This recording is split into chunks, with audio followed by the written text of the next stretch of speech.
नमस्कार साथियों, मैं संदीप यादव, सरपंच प्रतिनिधि ग्राम पंचायत तहसील। आज मैं मोहित जसवंत यादव बैरोड विधायक के पुत्र ने परसों रंगदारी, मारपीट और धमकी का जो झूठा एफआईआर हम 6 लोगों पे करवाया है, उस मामले को लेकर मैं जनता के समक्ष पेश हुआ हूं। हम अपना पक्ष रखना चाहते हैं कि बैरोड विधायक डॉक्टर जसवंत यादव के पुत्र मोहित यादव ने राजनीतिक द्वेषता रखते हुए ये मामला हमारे ऊपर झूठा दर्ज करवाया गया है। उसने बताया कि 10 तारीख को संदीप सरपंच तहसील, लीलू जागवास, जगजीत और शोदल पहलवान, प्रदीप देमी, वीरेंद्र, उक्त लोग कानास के पास में मांडन प्रोग्राम से आ रहा था। उस वक्त मेरी गाड़ी के आगे रोकवाकर मेरे से मंथली मांगी, रंगदारी मांगी, मेरे को धमकी दिया, मैं वहां से भागा। तो ये मामला सरासर सोचनीय और हंसी के पात्र के लायक है कि उसने जो मुकदमा दर्ज करवाया है वो बिल्कुल ही सरेआम झूठा है। उसने ये झूठा मुकदमा दर्ज करवा कर अपनी छोटी और घटिया मानसिकता का परिचय दिया है।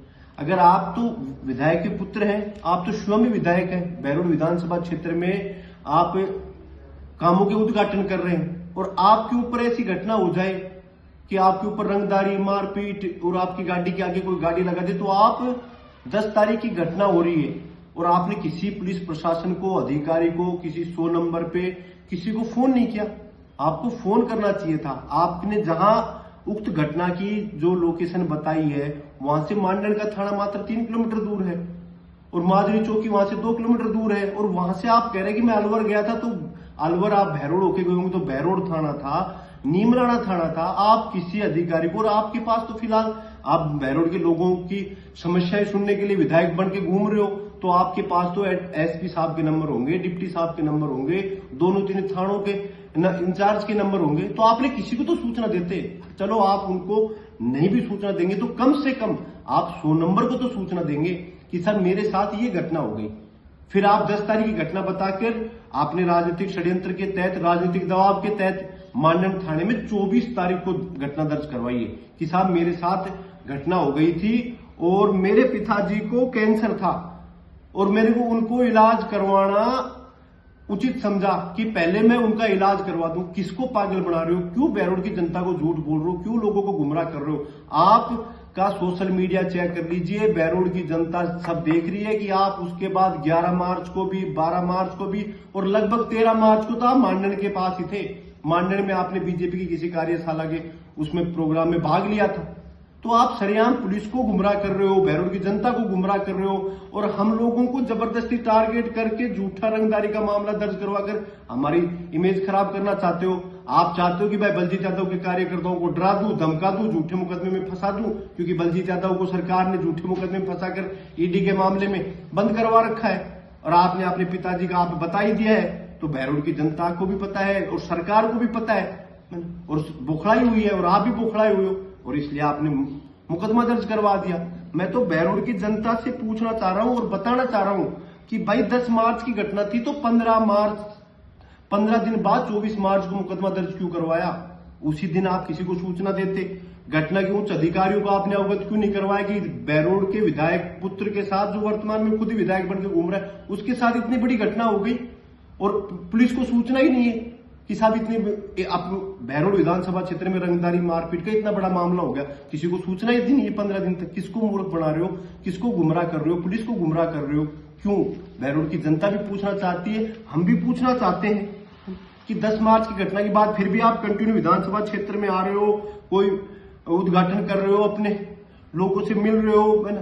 तो ये तो एक राजनीतिक द्वेषता में है, पुलिस को भी पता है और हम तो जितने भी इसमें नामित लोग हैं, हम तो पुलिस से भी यही मांग करते हैं कि पुलिस से निष्पक्ष इस मामले की जांच करे कि मामला हुआ है, हमारी कॉल डिटेल निकलवाए, मोबाइल लोकेशन निकलवाए, हमारे घर जाके पूछे कि इनके बच्चे कहाँ थे। मेरा उस दिन जन्मदिन था, मैं पूरे दिन मेरे परिवार के यार दोस्त मित्रों के साथ मैं मेरे घर पे था और जिसके बारे में शोधल बताया गया है वो अपने घर पे था लीलू बताया गया वो करौली दर्शन गुजर बीजेपी के एमएलए के किसी प्रोग्राम में था। वीरेंद्र था वो जयपुर प्रोग्राम में था कहीं। और प्रदीप धैमी है वो बेचारा एक कंपनी की गाड़ी चला रही है, सोना गुड़गांव था। जगजीत है वो पेशे से वकील है ना, वो बरडोद के हजारों लोगों ने देखा कि वो शाम को किसी शादी के प्रोग्राम थे। जिस वक्त आपने घटना की जानकारी दी है कि साहब मैं वापस आ रहा था, उस टाइम सब अपने अपने काम में लगे हुए थे। आपने राजनीतिक द्वेषता रखते हुए, अपनी घटिया सोच मानसिकता को दर्शाते हुए ये झूठा मुकदमा दर्ज करवाया है और ये बहरोड की जनता देख रही है। और हम पुलिस प्रशासन से मांग करते हैं कि उक्त मामले में बिल्कुल निष्पक्ष जांच होनी चाहिए। हमने एसपी साहब से भी मिलकर उक्त मामले की जानकारी दी है कि सर ये मामला बिल्कुल झूठा है, सफेद झूठ है, इस प्रकार की कोई घटना ही बहरोड क्षेत्र में नहीं हुई। और आप जब हर 6 महीने में खुद ही पीड़ित हो जाते हो, झूठे मुकदमे दर्ज करवा रहे हो, किसी के बिजली मांगने पे झूठे मुकदमे दर्ज करवा रहे हो, पानी मांगने पर झूठे मुकदमे दर्ज करवा रहे हो, अब कुछ नहीं बचा तो खुद के नाम से ही झूठे मुकदमा दर्ज करवा रहे हो कि साहब मेरे साथ रंगदारी हो गई, मारपीट हो गई। किसको गुमराह कर रहे हो? जब आप खुद ही पीड़ित हो जाते हुए तो बहरोड की जनता को आप क्या न्याय दिलवाओगे? क्या बहरोड के युवाओं की आवाज बनोगे? और आप युवाओं की आवाज क्या बनोगे? आप तो युवाओं की आवाज को दबाने की कोशिश कर रहे हो, बलजीत यादव के कार्यकर्ताओं को डराने की कोशिश कर रहे हो। आपके पिताजी का जो ओहदे का आप नाजायज फायदा उठा के पुलिस प्रशासन द्वारा लोगों को प्रताड़ित कर रहे हो, ये बहरोड की जनता भी देख रही है और ये सरासर गलत है। और हम ना डरेंगे ना दबेंगे, सच है वो सच ही रहेगा। हम तो पुलिस प्रशासन से मांग करते हैं इस मामले की निष्पक्ष जांच करे। इस मोहित यादव का भी नार्को टेस्ट करवाए, हमारा नार्को टेस्ट करवाए, उसकी भी मोबाइल लोकेशन निकलवाई, कानास के आसपास के उक्त समय की आसपास की सभी सीसीटीवी फुटेज निकलवाए। और ये सच बहरोड की जनता के सामने आना चाहिए, दूध का दूध पानी का पानी होना चाहिए कि मोहित यादव मानसिक संतुलन खो बैठा है और झूठे मुकदमे दर्ज करवा रहा है। और मैं तो इस मामले को लेके उच्च अधिकारियों को जाएंगे और पुलिस अधीक्षक महोदय से हम मिलकर इस मामले को बता चुके हैं। उच्च अधिकारियों के पास जाएंगे। पुलिस अगर गलत तरीके से किसी के साथ घटना करी, वो गिरफ्तार करने की कोशिश की, तो हम आंदोलन की राह पे चले जाएंगे अपने परिवारजनों के साथ, समर्थकों के साथ, पूरी बलजीत यादव टीम। अब की बार जो आपने पिछली बार प्रताड़ना करवाई थी जबरदस्ती झूठे मुकदमे में, अब की बार वो नहीं होगा।